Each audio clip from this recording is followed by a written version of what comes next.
Tänään ollaan taas vaihteen vuoksi Japanissa ja Osakassa.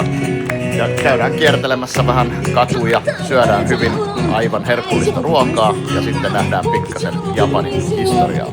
Tervetuloa mukaan!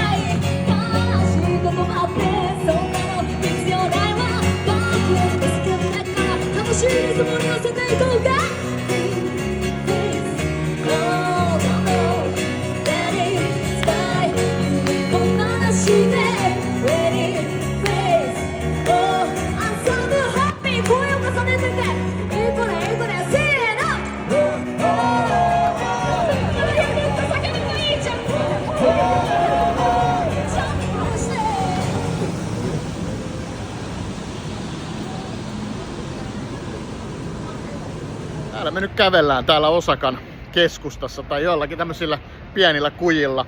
Täällä on hirveästi kaikkia paikkoja. Osaa jonotetaan ihan jumalattomasti. Ja me ei tiedetä, että mitä niissä kylteissä sanotaan ja minkä ihmeen takia ne ihmiset sinne jonottaa.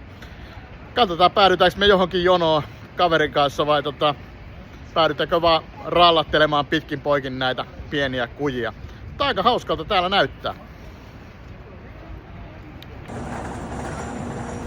Japanilainen ruokakulttuuri on todella rikas ja monipuolinen ja usein me nähdään siitä vaan tämä sushi, mutta niin mekin päädyttiin vaan sushilla käymään, koska täällä se vaan on niin hyvää. Vähän sashimia.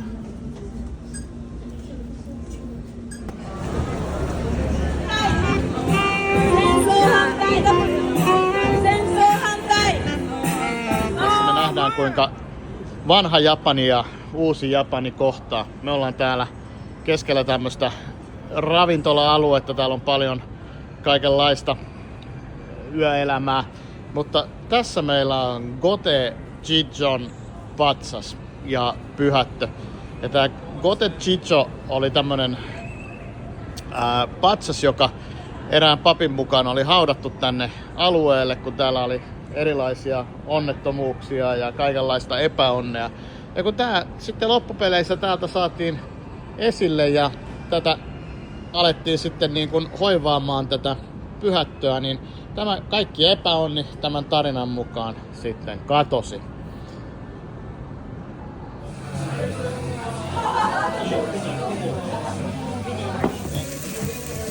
Sushin jälkeen lähdettiin vielä kiertelemään ympäristöä ja katsomaan miltä yöelämä näyttää. Ja löydettiin aivan loistava yakitori-paikka.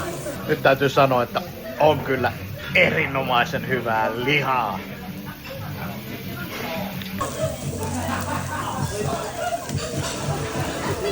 Rogi, まだまだ言葉を吐きどこまでも愛から運まで全ての言葉を使い通りどこまで行っても俺なら荒野行動今夜放送みたいな感覚でただフロー使おう、yeah、この瞬発力だろう Thank you so much 俺のファンになってくれよ、yeah、俺の曲は最高スタイルで my job スタイルで my job Thank you so much. Meidän ensimmäinen ilta Osakassa koostui pääsääntöisesti ruuasta ja syömisestä.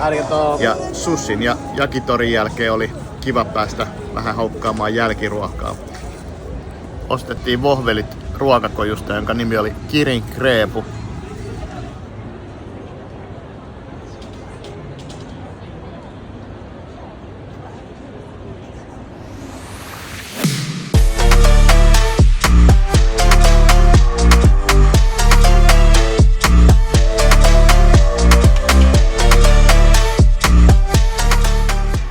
Taas uusi päivä alkanut ja tietenkin luonnollisesti se aloitetaan syömällä. Hotellin aamupalalta löytyi kaikenlaista herkkua, monipuolista ja mä yritin syödä terveellisesti. Lähdettiin kävelemään tonne Osakan linnalle päin. Nyt on sunnuntai-aamu ja todella aikainen. Herättiin aikaerossa pikkasen turhaan aikaisin, mutta käytiin sitten myös aikaisin aamupalalla ja päästiin aikaisin liikenteeseen. Tänään tää Osakan kaupunki on tosi rauhallinen, ainakin tähän aikaan aamusta. Kiva nähdä, miltä tuolla Osakan linnalla näyttää.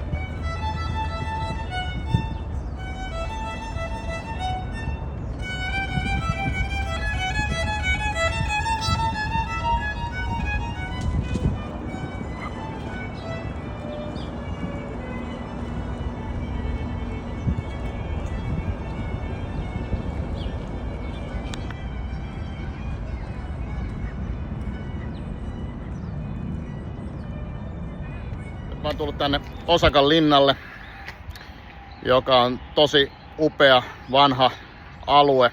Se on jo 1900-luvun alussa, 1924 avattu yleisölle puistoksi. Ja tää on tosi tämmönen suosittu paikka näiden paikallisten keskuudessa. Kuten tuolla takana huomaa, siellä juoksee paljon ihmisiä ja porukka käy täällä rentoutumassa puistossa. Täällä on paljon puita, kaunista kasvillisuutta, vaikka tätä ympäröi tollanen hyvinkin moderni japanilainen arkkitehtuuri. Tämä Osakan linna on rakennettu jo vuonna 1583. Se rakensi silloin tämmönen paikallinen päällikkö, eli feudal lord Hideyoshi Toyotomi, mutta sitten myöhemmin tää on niinku menetetty tää linna ja tää on poltettu muutama otteeseen muun muassa sodissa. Ja tässä sota oli tämän Toyotomi-perheen ja sitten Tokugawa-perheen kesken 1615. Ja silloin tää Tokugawa päätti polttaa sitten ton linnan maan tasalle. Mutta jo sitten muutama vuosi, tai oikeastaan noin 10-20 vuotta sen jälkeen, niin tää linna rakennettiin uudestaan. Nyt me ollaan tultu tänne Osakan linnan vallihautojen ääreen. Eli tässä on tämä uloin vallihauta, joka näkyy tässä takana. Se on jopa 1,5 kilometriä pitkä. Ja tämä rakentaminen on aloitettu jo 1620.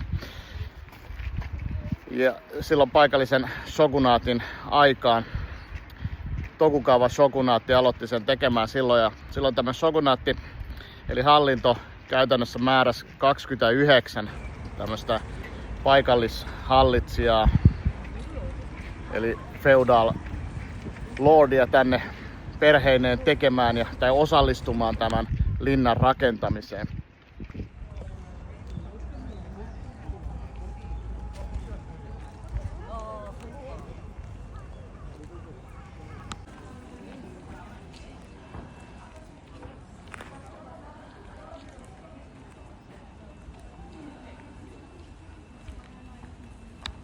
Osa tämän linnan rakentamiseen käytetyistä kivistä on aivan siis järjettömän kokoisia. Esimerkiksi tässä takana näkyy yksi suurimmista kivistä, mitä tähän on käytetty. Ja se on melkein 48 neliömetriä tämän kiven julkisivupinta-ala tuossa noin. Siinä voi vaan kuvitella, että kun tätä on 1500-luvulla rakennettu tätä linnaa, että minkälaisella tekniikalla ja ihmisvoimin on näitä tämmöisiä kiviä saatu täällä siirreltyä.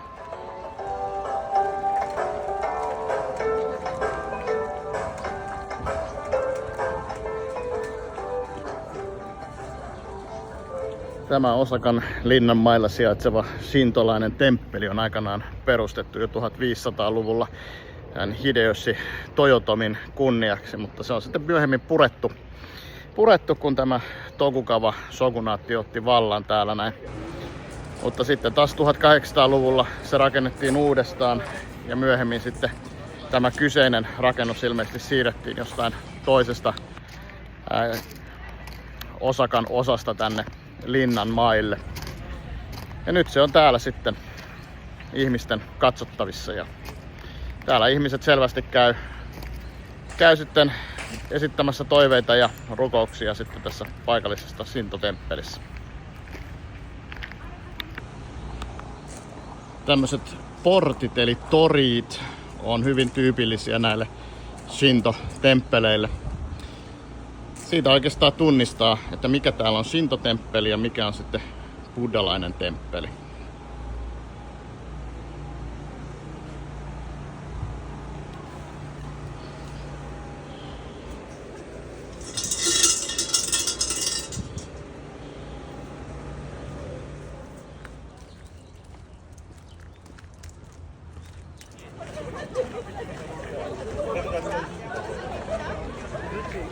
Kuten noilla mun aikaisemmillakin videoilla mä oon monesti sanonut, että reitiltä poikkeaminen ja eksyminen kannattaa monesti.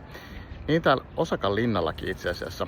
Mä kerron teille tämmöisen pienen salaisuuden. Jos haluaa löytää todella hienon rauhallisen paikan, joka ei ole vallotettu vielä turistien toimesta, niin siihen kun tulee ton Osakan linnan sisäpihalle ja ennen sitä linnaa ennen koko sitä turistiryysistä, joka jonottaa sinne linnaan pääsyä, niin kääntyy oikealle ne Vallihaudan muurin suuntaan ja jatkaa sitä sitten vasemmalle tänne kulmaan. Täältä löytyy tämmönen aivan mainio paikka, jossa on pieni pöytä, pari tuolia ja tässä voi sitten rauhassa vaikka mukaan ottamansa eväät napostella ja nauttia tuossa takana näkyvästä linnan siluetista.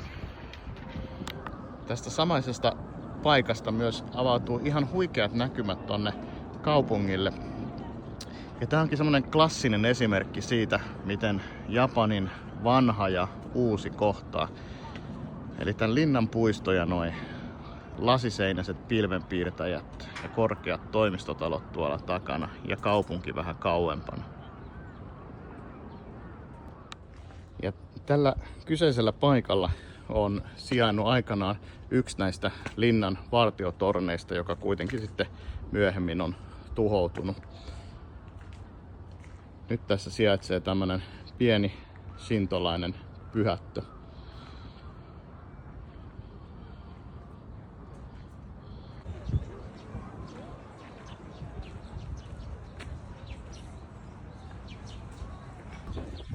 Kirsikkapuiden kukinta alkaa pikkuhiljaa olla ohitte ja tuuli pöllöttää noita kirsikkapuiden terälehtiä pois ja niillä varsinaisesti sataa jopa täällä.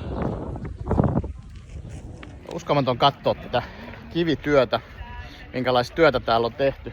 Ja kun ajattelee, että tää linna on tosiaan alun perin rakennettu 1500-luvulla ja sitten jatkettu sitä rakentamista 1600-luvulla.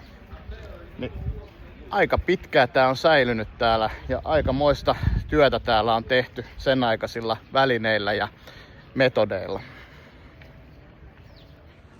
Vuonna 1945, vain yksi päivä ennen kuin Japani virallisesti antautui toisessa maailmansodassa, niin amerikkalaiset pommitti Osakaa voimakkaasti ja myös tähän Osakan linnan viereen pudotettiin noin 1000 kilon kokoinen pommi, joka sitten vaurioitti tämän linnan kiviperustusta ja niitä vaurioita näkyy vieläkin tässä perustuksissa.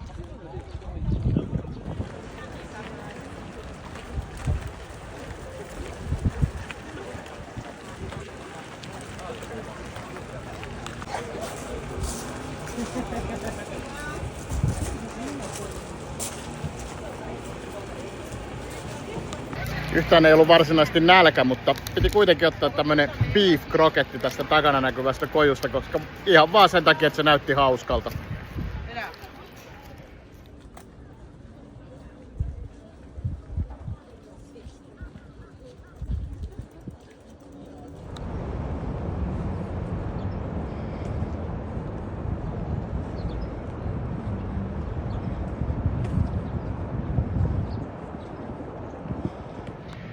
Mä olin matkalla hotellille, kun jotain jännittävää tapahtui. Olen itse asiassa kuvaamassa juuri tämän videopätkän viimeistä osuutta. Ja sitten mä huomasin, että hei, joku juoksee. Ja aika kovaa. Kato mitä tapahtuu.